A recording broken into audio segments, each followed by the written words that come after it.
La notification est arrivée à 6h47 alors que je lassais mes chaussures de sécurité.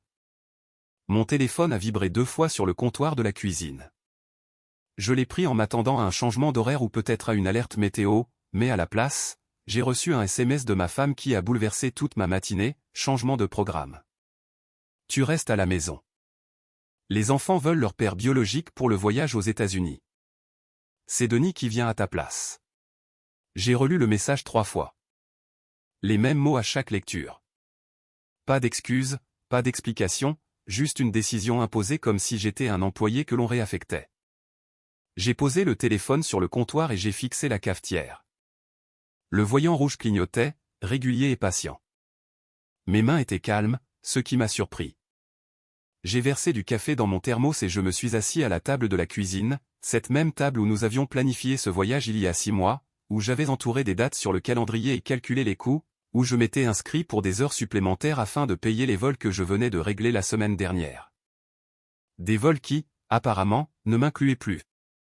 L'appartement était silencieux, trop silencieux. Elle était partie la veille avec Thomas et Chloé pour aller chez sa sœur avant le départ international prévu demain matin.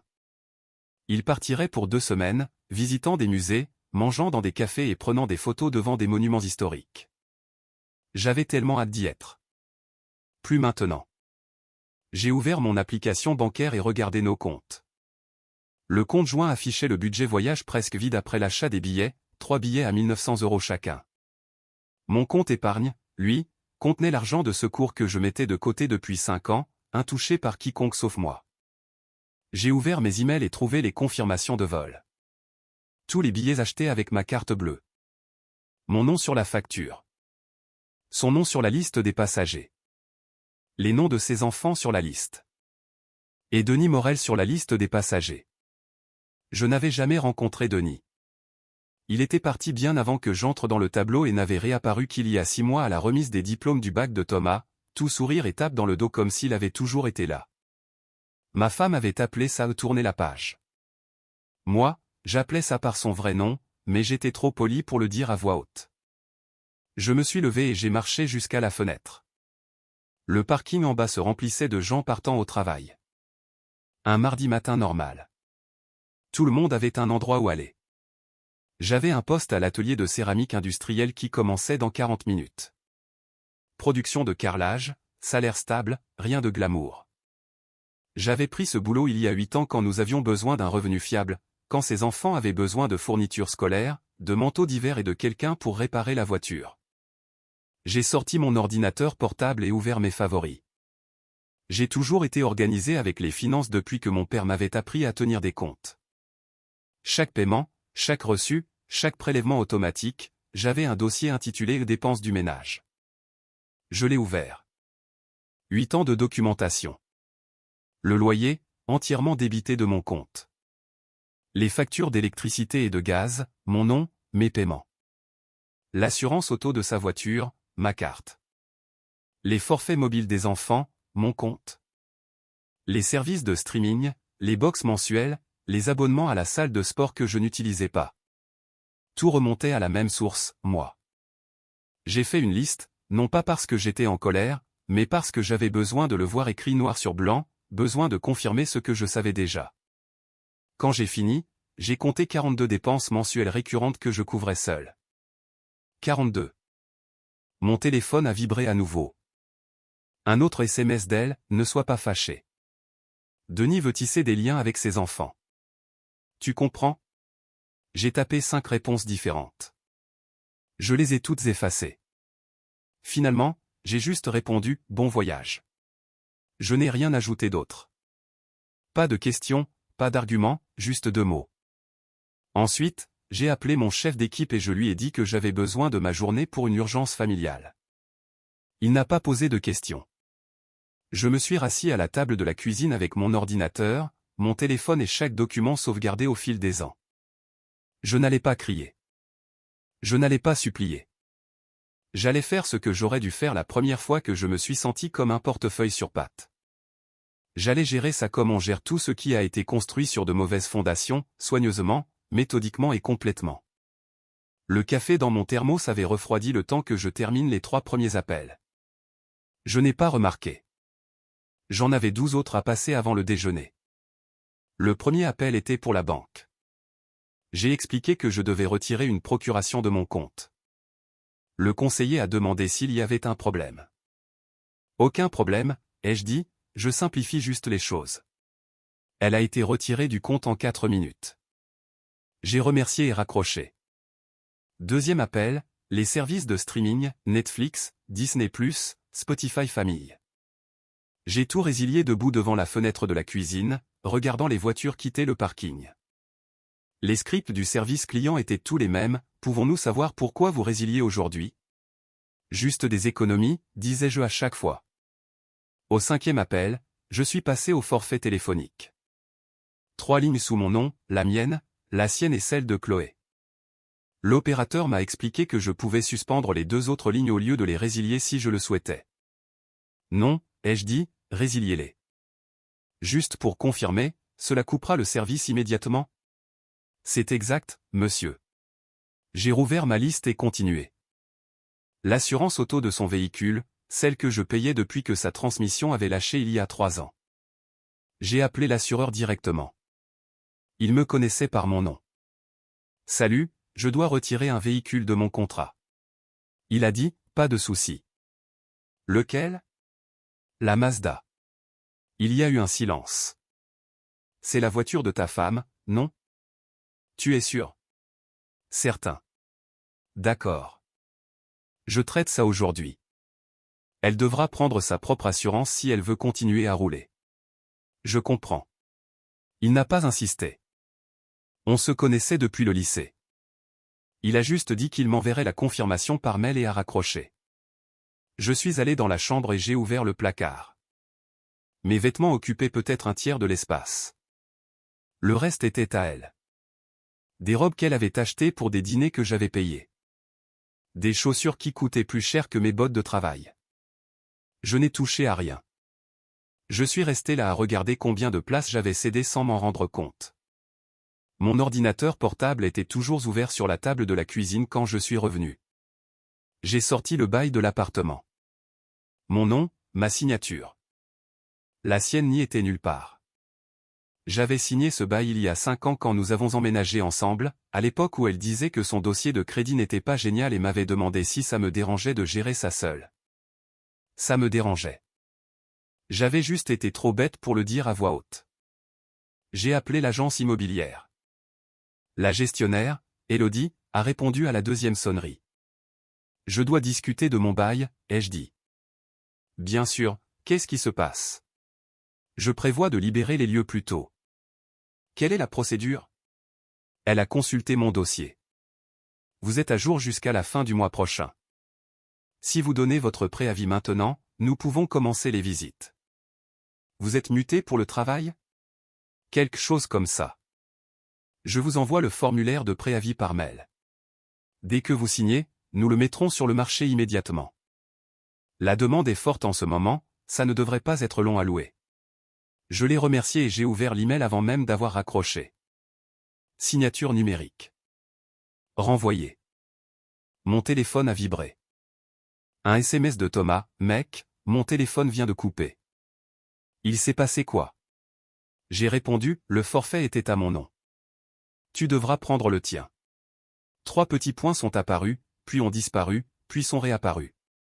Finalement, sérieusement? Sérieusement, ai-je répondu. Chloé a envoyé un SMS ensuite. Même confusion, même question. Je lui ai donné la même réponse. Puis ma femme a appelé. J'ai laissé sonner 4 fois avant de répondre. Qu'est-ce que tu fais? Sa voix était tendue, contrôlée, le ton qu'elle utilisait quand elle était en colère mais essayait de ne pas le montrer en public. J'ajuste les dépenses, ai-je dit. Tu as coupé les téléphones des enfants. J'ai résilié les lignes que je payais. Ce sont des adultes. Ils peuvent gérer leurs propres factures. C'est ridicule. Nous sommes sur le point de quitter le pays. Alors tu devrais probablement régler ça avant votre vol. Silence à l'autre bout. Je pouvais entendre les annonces de l'aéroport en arrière-plan. Changement de porte, appel à l'embarquement. Tu es puéril, a-t-elle finalement dit. Je suis clair, ai-je répondu. Tu voulais ta vraie famille pour ce voyage. Je te donne exactement ça. Ce n'est pas ce que je voulais dire. C'est exactement ce que tu voulais dire. Elle a commencé à dire autre chose, mais j'ai raccroché. Mes mains ne tremblaient pas. Je n'avais pas élevé la voix. Je me sentais calme d'une manière que je n'avais pas ressentie depuis des années. J'ai passé 3 autres appels cet après-midi-là. L'abonnement à la salle de sport, le service de livraison de repas, le nettoyage de voitures mensuel que je payais même si je prenais le bus pour aller travailler la plupart du temps. Au moment où le soleil commençait à se coucher, j'avais réduit 42 dépenses mensuelles à 11. Seulement les miennes, seulement ce que j'utilisais vraiment. J'ai commandé un plat chez le traiteur chinois au coin de la rue et je l'ai mangé à la table de la cuisine avec mon ordinateur ouvert, passant en revue les documents. 8 ans à être la fondation sur laquelle tout le monde se tenait tout en prétendant que je faisais partie de la structure. Plus maintenant. Mon téléphone est resté silencieux le reste de la nuit. Plus de SMS. Plus d'appels. Tant mieux. J'avais du travail à faire demain. Un plus gros travail. Le genre qui ne s'annule pas avec des excuses ou une promesse de faire mieux. Le genre qui ferme des portes au lieu de les laisser entr'ouvertes. Le lendemain matin, j'ai appelé le cabinet d'avocats Vasseur et Associés. Ce cabinet m'avait été recommandé par un collègue dont le frère avait divorcé il y a 2 ans. Je n'avais pas encore besoin d'un avocat pour le divorce, mais je devais savoir où j'en étais. La réceptionniste m'a transféré à Maître Vasseur. Sa voix était posée, directe. « Que puis-je faire pour vous ?» a-t-il demandé. J'ai expliqué la situation en moins de 3 minutes. Le SMS, le voyage, l'appartement à mon nom, les factures que je couvrais. « Vous êtes marié ?» a-t-il demandé. Oui. Depuis combien de temps? 6 ans. En concubinage avant ça. Des enfants? Les siens. 2. Tous 2 majeurs maintenant? Oui. Il est resté silencieux un moment. J'ai entendu des papiers remuer. L'appartement est à votre nom uniquement, a-t-il demandé. Correct. Le bail et toutes les factures. Alors vous êtes dans votre droit de donner congé. Si vous prévoyez de vous séparer, je recommande de tout documenter, chaque dépense que vous avez couverte, chaque paiement. Vous en aurez besoin si cela va au tribunal. C'est déjà fait, ai-je dit. Bien. Appelez-moi si elle dépose une requête. En attendant, gardez une trace de toutes les communications. Je l'ai remercié et j'ai raccroché. 20 minutes plus tard, Élodie de l'agence immobilière a rappelé. J'ai déjà quelqu'un d'intéressé, a-t-elle dit. Un jeune couple muté pour le travail. Ils veulent visiter cet après-midi si possible. Je serai là, ai-je dit. Ils sont arrivés à 14 heures. Bien mis, professionnels, le genre de personnes qui paient leur loyer à l'heure. Ils ont fait le tour de l'appartement en posant des questions pratiques sur les coûts de chauffage et le parking. Ils n'ont pas demandé pourquoi je partais. On le prend, a dit le mari avant de partir. Pouvons-nous emménager le 1er du mois? Ça marche, a confirmé Élodie. J'ai signé les papiers ce soir-là. Résiliation de bail, transfert de dépôt de garantie, nouvelle adresse laissée en blanc. L'appartement semblait différent après ça. Moins comme une maison, plus comme une chambre d'hôtel où j'étais resté trop longtemps. J'ai commencé à faire mes cartons ce soir-là. Je n'avais pas grand-chose. Des vêtements, mon équipement de travail, mon ordinateur, quelques livres. La plupart des meubles étaient là quand nous avons emménagé, où elle les avait choisis. Le canapé, la table à manger, les objets de décoration qui donnaient l'impression que l'endroit était habité. Rien de tout cela n'était à moi. J'ai emballé mes affaires en 4 heures. Tout tenait dans 8 cartons et 2 sacs de sport. Pendant que j'emballais, je pensais au voyage qu'il faisait. Les musées, les restaurants, les chambres d'hôtel que j'avais aidé à payer. Je me demandais si Denis payait quoi que ce soit ou si elle avait supposé que je continuerais simplement à faire couler l'argent même après avoir été désinvité. Probablement la deuxième option. Mon téléphone a vibré. Un SMS de Chloé, maman dit que tu es déraisonnable. Peux-tu juste lui parler? Je me suis assis sur le bord du lit et j'ai répondu, je lui ai parlé. Elle a fait son choix. Je fais le mien. Tu vas vraiment jeter notre famille à la poubelle pour ça? J'ai fixé ce mot. Famille. C'est vous qui l'avez jeté quand vous avez choisi votre père biologique plutôt que l'homme qui est là depuis 8 ans, ai-je écrit. J'accepte juste ce que vous avez déjà décidé. Elle n'a pas répondu. J'ai continué à faire mes cartons. Le lendemain, j'ai conduit jusqu'à un garde-meuble à l'est de la ville. Un box climatisé loué au mois. J'ai tout chargé sauf ce dont j'aurais besoin pour les 2 prochaines semaines. Vêtements, affaires de toilette, mon ordinateur.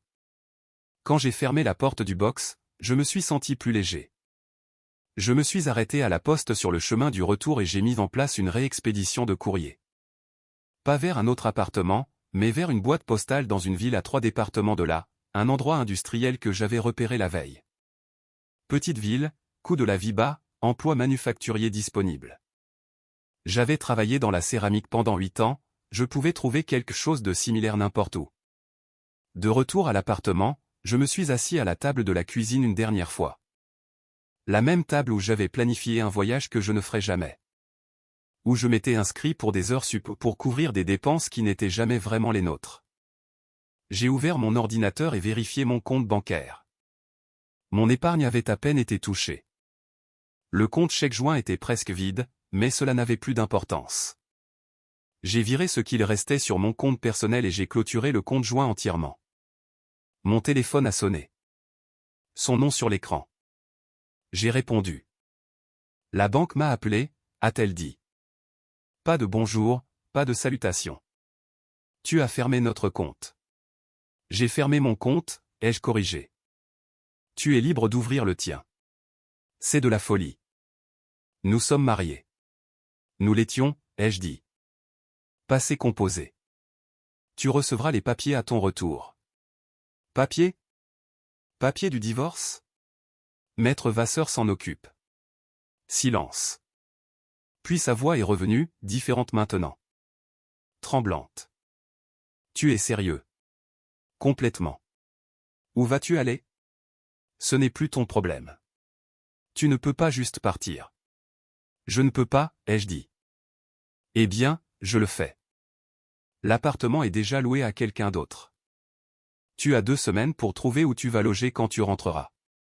Tu nous mets, moi et les enfants, à la rue. Je te rends à ta vraie famille, ai-je dit.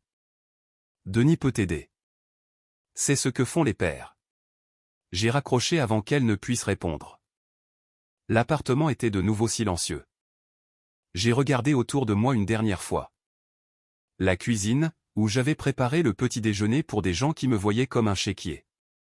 Le salon, où je m'étais assis sur le canapé à regarder des émissions dont je me fichais parce que ça les rendait heureux.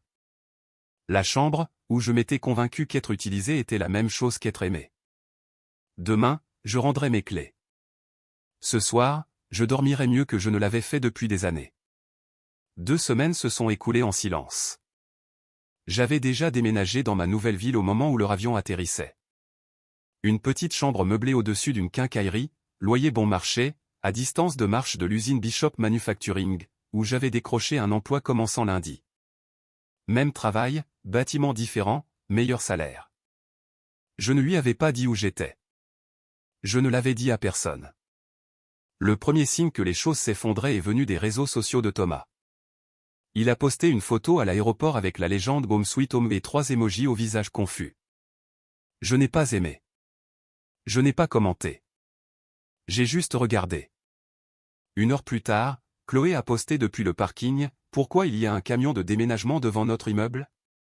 J'ai fermé l'application et préparé le dîner. Œufs et pain grillé. Pas cher. Simple. À moi. Mon téléphone est resté silencieux jusqu'à 20h30 ce soir-là. Puis il a explosé. 17 appels manqués, 12 SMS, 3 messages vocaux. Je les ai laissés s'accumuler pendant que je regardais les infos sur la petite télé fournie avec la chambre. Des infos locales, travaux routiers, réunion du conseil municipal, des choses qui n'avaient rien à voir avec moi. Finalement, j'ai vérifié les messages. Le premier venait de ma femme, appelle-moi maintenant. Le deuxième, où es-tu? L'appartement n'est plus à nous. Le troisième, ce n'est pas drôle. Rappelle-moi. Le message de Thomas était plus simple, c'est quoi ce bordel, mec? Chloé a envoyé un paragraphe.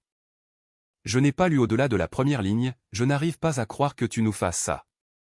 Les messages vocaux étaient tous les mêmes. Panique, colère, confusion, sa voix devenant plus aiguë à chaque fois. Je les ai effacés sans les écouter jusqu'au bout. À 21h15, elle a essayé d'appeler d'un autre numéro. Probablement emprunté le téléphone de quelqu'un, pensant que j'avais bloqué le sien. J'ai répondu cette fois. Où es-tu, a-t-elle exigé. Ailleurs, ai-je dit. L'appartement est loué. Il y a des étrangers qui vivent dedans. Nos affaires sont partout. Nous ne pouvons pas accéder à tes affaires, a-t-elle corrigé. Les miennes sont déjà déménagées. Tu ne peux pas faire ça. Je l'ai fait. Où sommes-nous censés loger? J'ai pris une respiration. Ce n'est plus mon problème. Tu voulais impliquer Denis. C'est le père. Laisse-le se débrouiller. Il est parti. Je me suis arrêté. Quoi? Il est parti. Il est rentré à son hôtel il y a 2 jours et a dit qu'il avait du travail. Il a juste disparu. J'ai failli rire. Presque. Donc, le gars qui a abandonné ses enfants une fois l'a refait. Choquant. Ne sois pas un connard. Je suis précis, ai-je dit. Tu l'as choisi.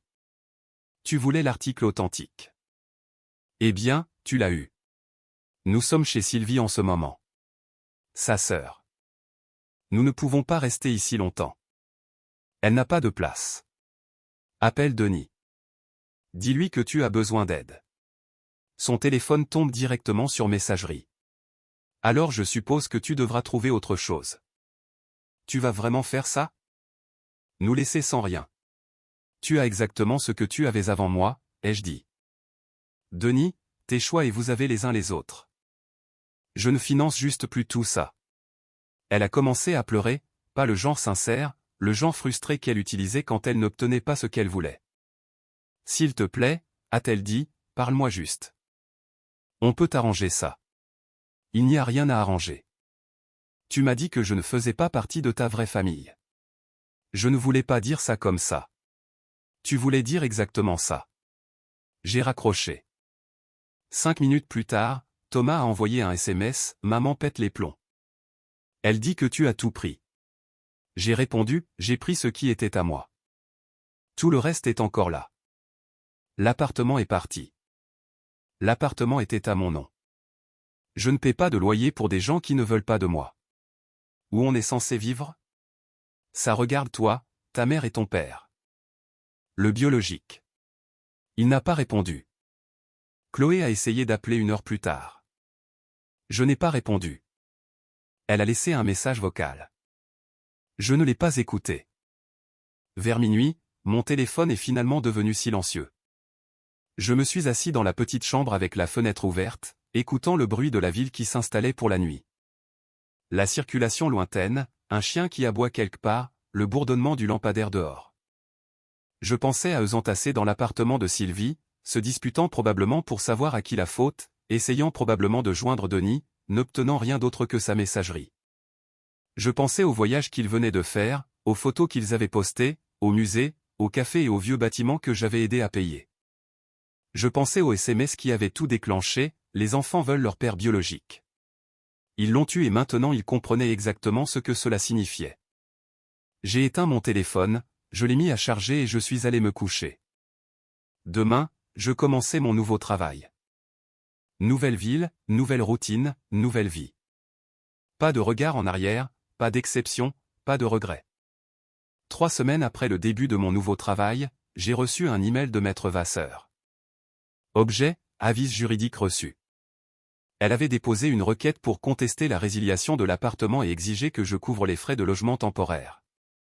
Vasseur avait joint les documents et une note, dossier faible. Elle n'a aucun fondement juridique. Je m'en occupe. J'ai répondu par un mot, merci. La requête a été rejetée 2 jours plus tard. La décision du juge était directe, l'appartement était uniquement à mon nom, la résiliation du bail était conforme et je n'avais aucune obligation de loger des beaux-enfants majeurs ou une épouse dont j'étais séparé. Vasseur m'a transféré la décision avec une autre note, elle peut réessayer, mais elle ne gagnera pas. Continuez à tout documenter. J'ai enregistré l'email dans un dossier nommé juridique et je suis retourné travailler. Ma nouvelle routine était simple. Pointer à 6 heures. Dépointer à 14h30. S'arrêter à la brasserie en bas de la rue pour un café. Marcher jusqu'à ma chambre. Lire. Regarder la télé. Dormir. Répéter.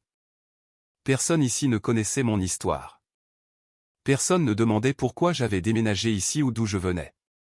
J'étais juste un autre gars qui venait, faisait le boulot et restait dans son coin. C'était agréable. Un mois après leur retour, Thomas a envoyé un message via les réseaux sociaux. J'ai failli ne pas l'ouvrir.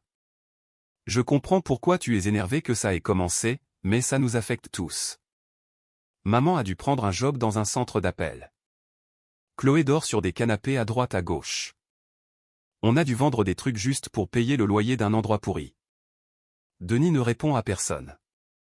Tu ne peux pas juste aider un peu. Je l'ai lu 2 fois, puis j'ai fermé l'application sans répondre. 2 jours plus tard, Chloé a essayé une approche différente. Elle a envoyé une demande d'amis sur une plateforme que j'utilisais à peine. Je l'ai refusée. Puis elle a trouvé mon email d'une manière ou d'une autre.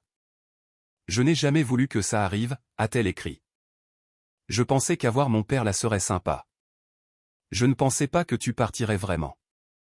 On peut parler, s'il te plaît? J'ai fixé le message pendant un long moment. Finalement, j'ai répondu, tu as 22 ans. Thomas en a 24. Vous êtes tous les deux adultes. Votre mère a fait un choix. Vous l'avez soutenu. Maintenant, vous gérez le résultat. Ce n'est plus ma responsabilité. J'ai appuyé sur envoyer avant de pouvoir hésiter. Elle a répondu dans la minute, donc c'est ça? 8 ans et tu t'en vas juste comme ça? Tu es partie la première, ai-je répondu. Je l'ai juste rendu officiel. Elle n'a pas répondu après ça. Le travail me tenait assez occupé pour que je ne vérifie pas trop mon téléphone. Les gars de l'usine étaient corrects. Une équipe calme. Chacun concentré sur ses tâches. Je déjeunais avec quelques-uns d'entre eux parfois. On parlait de sport, de météo, rien de personnel. Un après-midi, un collègue nommé Rémi m'a demandé si j'étais du coin. Non, ai-je dit, j'ai déménagé ici il y a environ un mois. Famille? Plus maintenant. Il a hoché la tête comme s'il comprenait et n'a pas insisté. J'ai apprécié ça.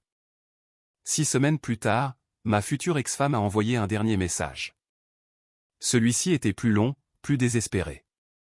Elle expliquait à quel point les choses étaient difficiles, comment elle avait tout sous-estimé. Comment Denis avait complètement disparu et ne retournait ni appel ni message. Comment Thomas travaillait à 2 endroits juste pour aider avec le loyer.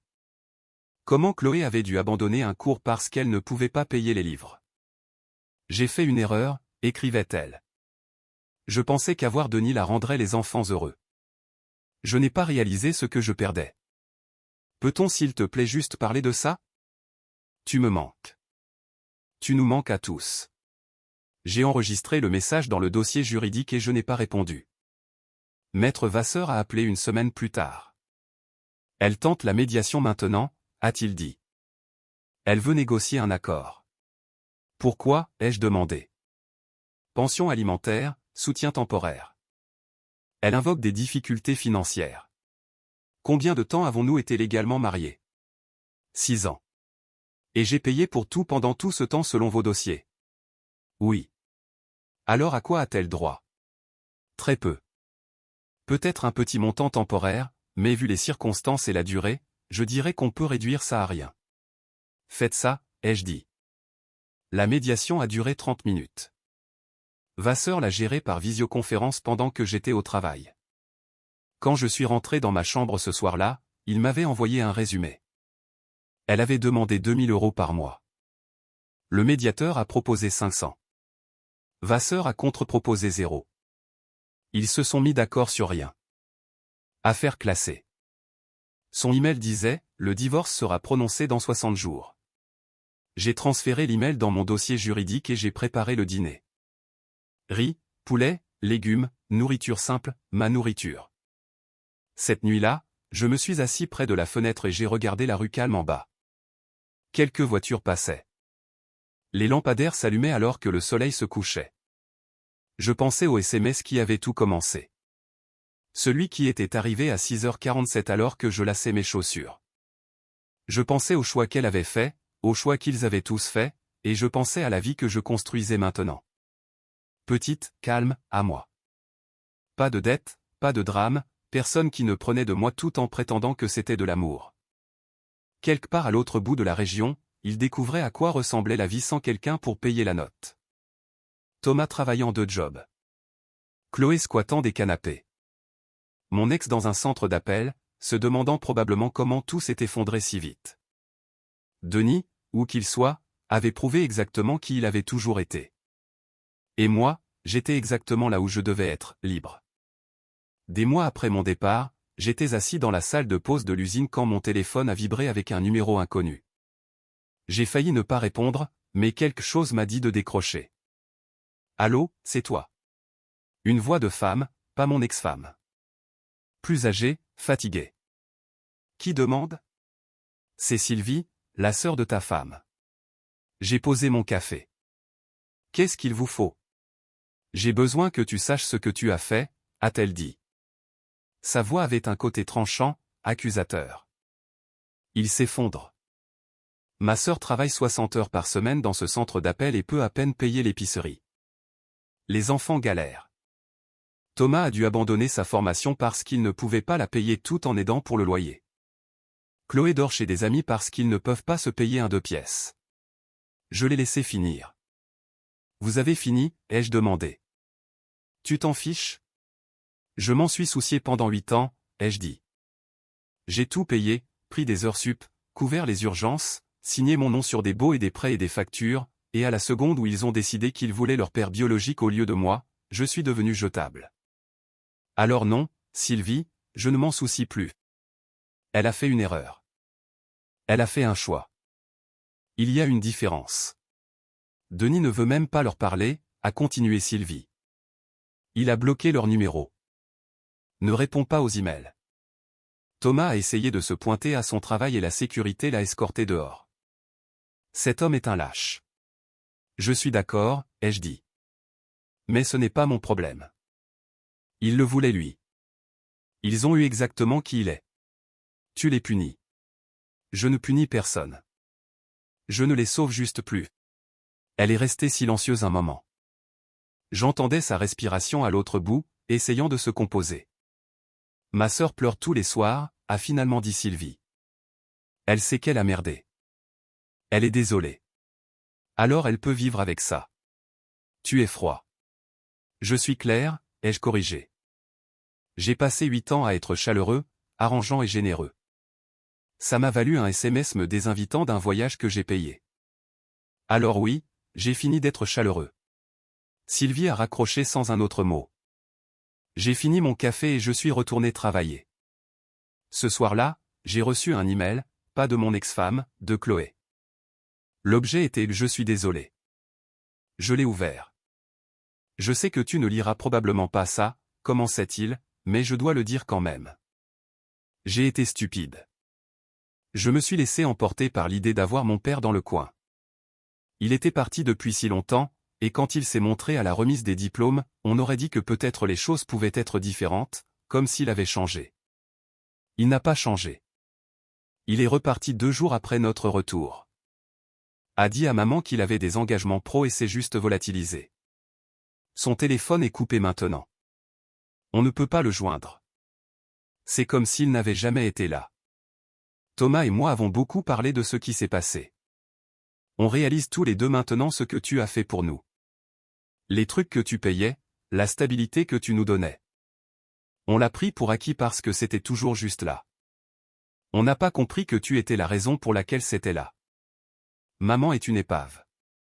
Elle ne l'admettra pas, mais je sais qu'elle regrette tout. Elle pensait qu'avoir Denis pour ce voyage nous rendrait heureux. Elle ne pensait pas que tu partirais vraiment. Personne ne le pensait. Je ne te demande pas de revenir. Je sais que ça n'arrivera pas, mais je voulais que tu saches qu'on comprend maintenant. On comprend ce qu'on a perdu. Je l'ai lu 3 fois. Puis j'ai répondu, Chloé, j'apprécie que tu aies écrit ça. Vraiment. Mais comprendre ce que vous avez perdu ne change pas le fait que vous étiez prêt à le perdre en premier lieu. Tu as 22 ans. Thomas en a 24. Vous êtes tous les deux assez grands pour avoir su mieux faire. Ta mère savait définitivement mieux faire. J'ai donné 8 ans. Je ne l'ai pas fait en attendant de la gratitude, mais je ne l'ai pas fait non plus en attendant d'être remplacé au moment où quelqu'un de plus authentique se pointait. Vous vouliez votre père biologique. Vous l'avez choisi. Et quand il a disparu à nouveau, juste comme il l'a fait quand vous étiez gamin, vous avez appris qui il est vraiment. C'est une leçon difficile, mais c'est une leçon que vous aviez besoin d'apprendre. Je ne suis plus en colère. J'ai juste tourné la page. J'espère que vous vous en sortirez. J'espère que Thomas finira sa formation un jour. J'espère que ta mère trouvera la stabilité, mais je ne ferai pas partie de ce processus. Prends soin de toi. J'ai appuyé sur envoyer et fermé mon ordinateur. 2 semaines plus tard, le divorce a été prononcé. Maître Vasseur m'a envoyé les documents par email. Je les ai signés numériquement et renvoyés. Pas de cérémonie, pas de drame, juste de la paperasse qui rendait officiel ce qui était déjà vrai depuis des mois. Ce week-end-là, j'ai conduit jusqu'à un parc naturel à environ 1 heure de la ville. J'ai marché sur l'un des sentiers, je me suis assis près d'un lac, regardant l'eau bouger avec le vent. Je pensais à la personne que j'étais il y a 4 mois, le gars lassant ses chaussures de sécurité à 6h47, ouvrant un SMS qui changerait tout. Je pensais à l'appartement que j'avais laissé derrière moi. Aux factures que j'avais arrêté de payer. À la famille qui n'avait jamais vraiment été la mienne. Et je pensais à la vie que j'avais maintenant. Petite, calme, simple. Un travail que je ne détestais pas. Une ville où personne ne connaissait mon histoire. Un compte en banque auquel moi seul avais accès. Je n'étais pas amer. Je n'étais pas en colère. J'étais juste libre. 1 mois après la finalisation du divorce, j'ai croisé Rémi du boulot à la quincaillerie en bas de chez moi. Il achetait de la peinture pour son garage. « Tu t'installes bien ?» a-t-il demandé. « Ouais », ai-je dit. « Mieux que bien, en fait. » Il a hoché la tête. « Bien. Tu as l'air différent de quand tu es arrivé. » « Plus léger ? » ?»« Ouais. » Il n'a pas demandé pourquoi. Il m'a juste tapé sur l'épaule et est retourné comparer ses couleurs de peinture. Cette nuit-là, j'ai effacé chaque photo que j'avais de mon ancienne vie. L'appartement, les voyages que nous avions faits, les dîners de famille où je souriais pour la caméra tout en me sentant comme un étranger. Tout ça, disparu. J'ai gardé une chose, une capture d'écran de ce premier SMS. Celui qui était arrivé à 6h47. Changement de programme. Tu restes à la maison. Les enfants veulent leur père biologique pour le voyage.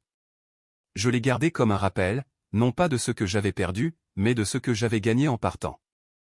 De la dignité. La paix. Une vie qui m'appartenait. 6 mois dans ma nouvelle ville se sont transformés en 1 an. J'ai eu une petite augmentation à l'usine. J'ai commencé à aller dans une brasserie locale le vendredi soir où la serveuse connaissait ma commande. J'ai acheté un camion d'occasion qui roulait assez bien. Je ne voyais personne. Je n'étais pas prêt.